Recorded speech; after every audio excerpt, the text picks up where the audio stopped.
Hello students. तो आज हम लोग एक क्वेश्चन करने वाले हैं स्पीड ऑन कर्व के लिए। आपकी स्क्रीन पे एक क्वेश्चन दिख रहा होगा।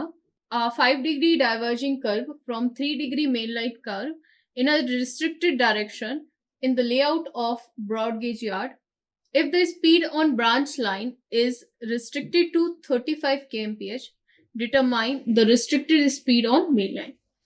अब देखो, क्वेश्चन कह रहा है कि पहले आपने 5 डिग्री का कर्व बनाया था, मतलब कर्व कहीं से चला आ रहा है। जैसे कि क्रॉसिंग में टर्निंग में होता है कि कर्व कहीं से चला आ रहा है ना। तो कर्व कहीं से चला आ रहा है। अब धीरे धीरे हमने क्या करा, इसको डाइवर्ट कर दिया और डाइवर्जेंस मतलब कि कम कर दिया। डाइवर्जेंस करने के बाद इसका हमने क्या करा, डिग्री चेंज कर दिया। 5 डिग्री से हमने कहा कर दिया 3 डिग्री पे कर दिया। और इसके बाद कह रहा है कि अब जो हमारी ब्रांच लाइन बनी, ऐसा करने से जो हमारी यहाँ पे ब्रांच लाइन बन गई। अब इस ब्रांच लाइन में आपने एक रिस्ट्रिक्टेड स्पीड रख दी और इस ब्रांच लाइन की रिस्ट्रिक्टेड स्पीड कितनी है आपकी, 35 kmph है ना। अब आपको बताना है कि मेन लाइन की आपका स्पीड कितनी होनी चाहिए, v का वैल्यू आपको यहाँ पे बताना।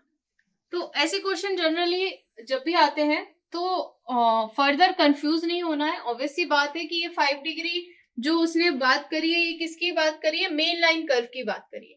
चूंकि यहाँ से 5 डिग्री से स्टार्ट होगा तो यहाँ पर भी 5 डिग्री ही होगा, इसका डिग्री चेंज नहीं करती है ना। 5 डिग्री से अगर मेन लाइन कर्व स्टार्ट हो रहा है तो वो आगे तक 5 डिग्री में जाएगा, जब तक ट्रांजिशन कर्व स्टार्ट नहीं हो रहा तब तक के लिए। अब अगर ऐसा क्वेश्चन आता है तो कैसे करना है उस क्वेश्चन को। सबसे पहले तो हम लोग गिवन डेटा देख लेंगे, मेन लाइन के लिए क्या क्या दिया हुआ है। अगर हम मेन लाइन की बात करें तो मेन लाइन में इसने कर्व दिया है, डिग्री दिया है, मतलब डी का वैल्यू दिया है, कितना दिया है आपका 5 डिग्री। इसके बाद वेलोसिटी नहीं दिया, सुपर एलिवेशन ये भी नहीं दिया।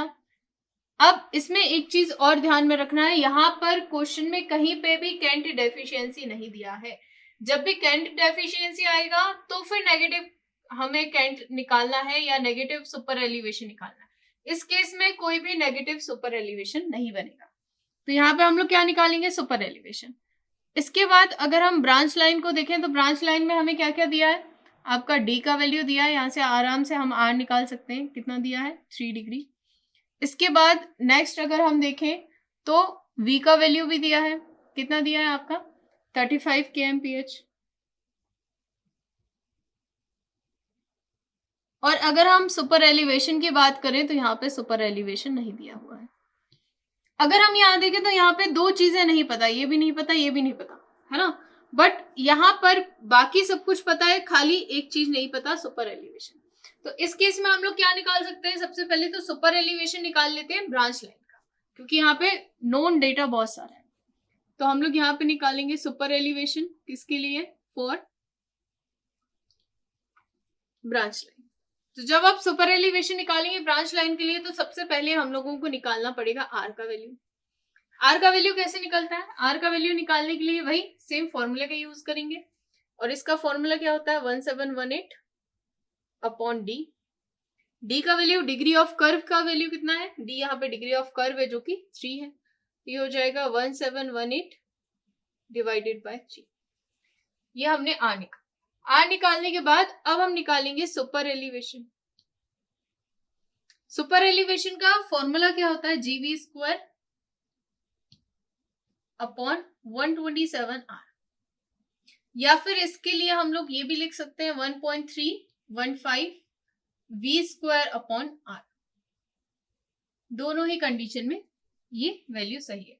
अब सुपर एलिवेशन की वैल्यू नहीं दी बट v का वैल्यू दिया है कि velocity on your branch line curve is 35। तो यहाँ पे हमें क्या हो जाएगा, v का वैल्यू हमें पता है, तो यहाँ पे क्या हो जाएगा 1.315 which should be multiplied by 35 whole square. And what should be the value of r? The value of r is calculated from here, from this value. Very important formula. Sometime the question was arise from this only, है ना। So ये आ जाएगा 1718 and this should be divided by your d, and d is what, degree of curve which is 3. अब ये पूरा calculation करोगे तो आपको क्या मिल जाएगा, सुपर एलिवेशन ब्रांच लाइन का मिल जाएगा। तो यहाँ से हम लोग निकालेंगे super elevation and the value of super elevation कितना आ रहा होगा आपका, यहाँ पे सुपर एलिवेशन का वैल्यू, यहाँ पे आपका सुपर एलिवेशन का वैल्यू आ रहा होगा 4.7, है ना, ये आ गया हमारा सुपर एलिवेशन का वैल्यू। ठीक है, ये काय में आएगा, सेंटीमीटर में। तो हमने यहाँ पे सुपर एलिवेशन का वैल्यू निकाल लिया। अब देखो सुपर एलिवेशन का वैल्यू निकाल लिया है, और अगर हमने सुपर एलिवेशन निकाल लिया है और अगर कैंट डेफिशिएंसी नहीं दिया हुआ है तो इस सुपर एलिवेशन के साथ हम लोग चलेंगे। तो यहां पर हमारा सुपर एलिवेशन की वैल्यू इतनी आ गई है। अब यही वैल्यू का यूज करके आपको क्या निकालना है, मेन लाइन के लिए क्या निकालना है, वैल्यू कितनी आनी चाहिए। अब ऐसी कंडीशन में क्या करोगे, अगर ऐसा कोई क्वेश्चन दिया है तो ऐसी कंडीशन में क्या करोगे, ऐसी कंडीशन में हम आंसर नहीं कर पाएंगे। तो हम यहाँ पे लिख देंगे कि यहाँ इसका कोई भी करेक्ट आंसर नहीं है ना, नॉट ऑल दी अबव में से आ जाएगा। अब इन केस इसी क्वेश्चन में अगर मैं कैंट डेफिशिएंसी डाल दूं, अगर मैं क्वेश्चन में लिख दूं कि your cant deficiency is what 7.6 centimetre, अगर ऐसा क्वेश्चन में दिया हुआ है, क्योंकि ऐसे क्वेश्चन आते हैं जनरली, बहुत ज्यादा आते हैं, तो नन ऑफ द अबव आ जाता है, ऐसे वाले केस में आप लोग नहीं बता सकते। बट अगर इसने कैंट डेफिशिएंसी आपके क्वेश्चन में दे दिया और आपके क्वेश्चन में कहा कि आप बताइए आपकी कैंट डेफिशिएंसी 7.6 है, तो कैसे करोगे आप। तो अगर 7.6 कैंट डेफिशिएंसी है तो हम लोग क्या निकाल सकते हैं, सुपर एलिवेशन निकाल सकते हैं मेन लाइन का, है ना। क्यों निकाल सकते हैं, इसलिए निकाल सकते हैं क्योंकि हमारी जो ब्रांच लाइन है हमेशा वो नीचे रहेगी as comparative to your main line. हमेशा जब भी हम इस तरीके से एलिवेशन बनाते हैं, सुपर एलिवेशन आप ऐसे देते हैं, मतलब ये वाला पार्ट आपका हमेशा ऊपर रहता है। बट जब आप ब्रांच लाइन से और मेन लाइन की बात करोगे तो अब मुझे क्या करना पड़ेगा, मेरा जो गर्ड रेल है इसको भी ऊपर रखना पड़ेगा और मेरा जो चेक रेल है इसको भी ऊपर रखना पड़ेगा। मतलब कि ये दोनों रेल का एलिवेशन थोड़ा थोड़ा ऊपर होगा। यहाँ पे भी कुछ ई का वैल्यू आएगा और यहाँ पे ये जो ई का वैल्यू होगा ये E1 प्लस ई डैश हो जाएगा, है ना, ई डैश ये है, और ये E1 क्या हो जाएगा, E1 हो जाएगा आपका कैंट डेफिशिएंसी। अगर ऐसा नहीं करोगे तो फिर आप सुपर एलिवेशन दे ही नहीं सकते। या तो आप ब्रांच लाइन में सुपर एलिवेशन भी देना जरूरी है, मेन लाइन में भी सुपर एलिवेशन देना जरूरी है। तो जब आप इस तरीके से, जब आप चेकिंग पॉइंट देखेंगे कि जहां पे हमारा दोनों आपका क्रॉसिंग बन रहा है वहां पे सुपर एलिवेशन आपका चेक रेल में भी बनेगा और आपका गर्ड रेल में भी बनेगा। ठीक है, दोनों में ही आपको सुपर एलिवेशन देखने को मिलेगा। अब मेन लाइन का अगर हम सुपर एलिवेशन फाइंड आउट करें तो क्या हो जाएगा, ये हो जाएगा 7.6 प्लस 4.7। तो ये क्या आ गया आपका टोटल सुपर एलिवेशन, किसके लिए, मेन लाइन के लिए। तो यहाँ पे सुपर एलिवेशन का वैल्यू कितना आ रहा है, यहाँ पे आपका सुपर एलिवेशन का वैल्यू आ रहा होगा समथिंग अबाउट योर 12.3 सेंटीमीटर। ठीक है, तो अब हम इसकी हेल्प से क्या निकाल सकते हैं, रिस्ट्रिक्टेड स्पीड निकाल सकते हैं, है ना। तो रिस्ट्रिक्टेड स्पीड, तो इसके लिए अगर हम देखें फॉर v, तो इसके लिए देखें तो सुपर एलिवेशन की वैल्यू जो होती है, जो इसका फॉर्मूला होता है, इसी में हमें सारी की सारी वैल्यूज को पुट अप करना है। तो ये हो जाएगा 1.315, नीचे वाला ले रही हूँ, वी स्क्वायर अपॉन आर। यहाँ आर का वैल्यू हमें दिया हुआ है, आर का वैल्यू मेन लाइन की कंडीशन में 5 रखना है।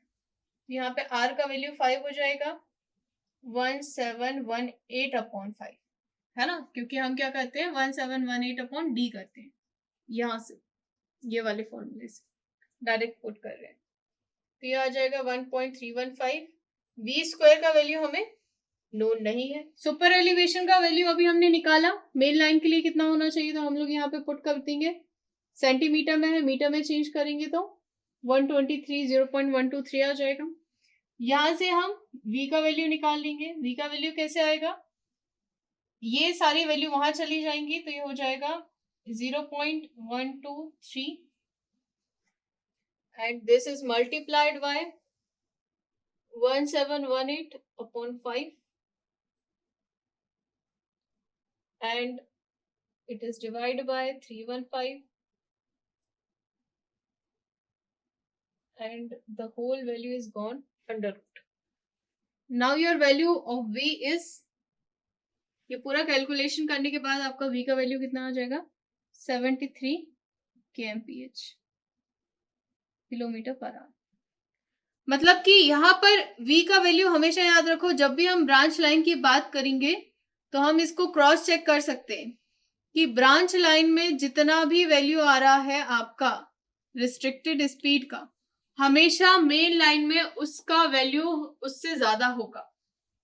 कभी भी मेन लाइन का वैल्यू आपकी ब्रांच लाइन के वैल्यू से कम नहीं होगा, है ना। ब्रांच लाइन में कर्व कम होता है, कर्व जितना ज्यादा कम होगा उतना ज्यादा आपका स्पीड भी आपको कम रखना पड़ेगा, रिस्ट्रिक्शन उतना ज्यादा बढ़ा देना पड़ेगा आपको। सो आई होप कि आपको ये सारी चीजें समझ आई होंगी। Thank you for watching.